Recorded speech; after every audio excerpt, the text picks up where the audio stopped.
Hey everybody, on the note of Apple's Tim Cook's decision and his launching of a public discussion, I have to share something that happened to me at San Francisco International Airport yesterday as I was headed to my 10:57 p.m. flight on United Airlines from San Francisco to Atlanta.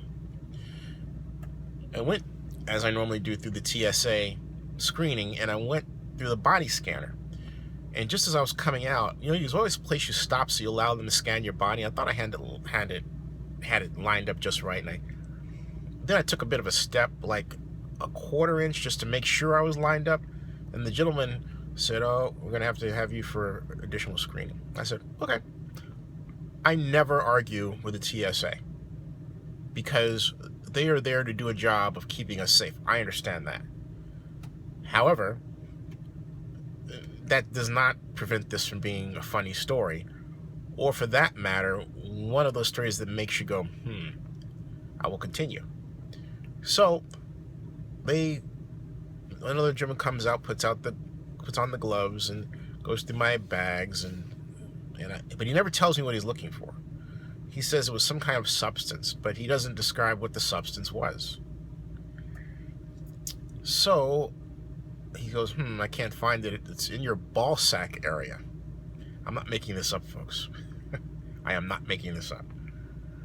And I'm thinking, well, okay, there's nothing around there, so it's, other than my balls, of course. And I thought maybe because, and to be absolutely candid, I put cologne down there just a little bit. I thought maybe that was the reason.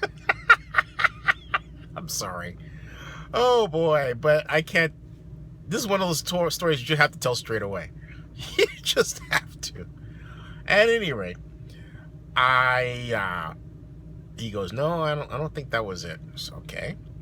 And then I thought maybe it was something that I sat on when I took the BART train. He said that could be a possibility. So then he got this other guy, and I was, at this point, trying to think of some skit I might see on Saturday Night Live, right? So this other guy, a tall guy who kind of looks like the actor James Cromwell, says, "Oh, you're laughing, huh? Just wait till I get to you, So we go back into this room, and I'm thinking, okay, I've got a strip and all this jazz. I don't care.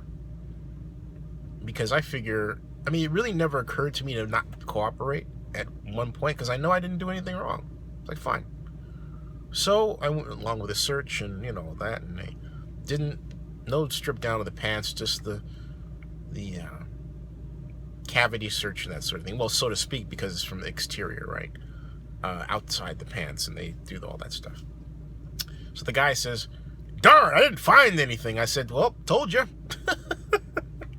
But they never told me what the specific substance was. Also, the other gentleman said to me, and I quote, "That's been happening all day long." And to that I say this: if the TSA has a machine that malfunctions, it should fix that immediately rather than have that happen all day long. Okay? That is the rub. But I say this, and I'll say it again.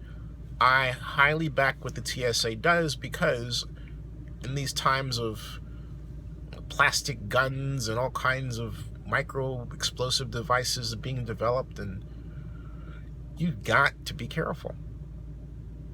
It only takes one miss for hundreds, if not thousands, to be endangered. We don't want that. We don't want that at all.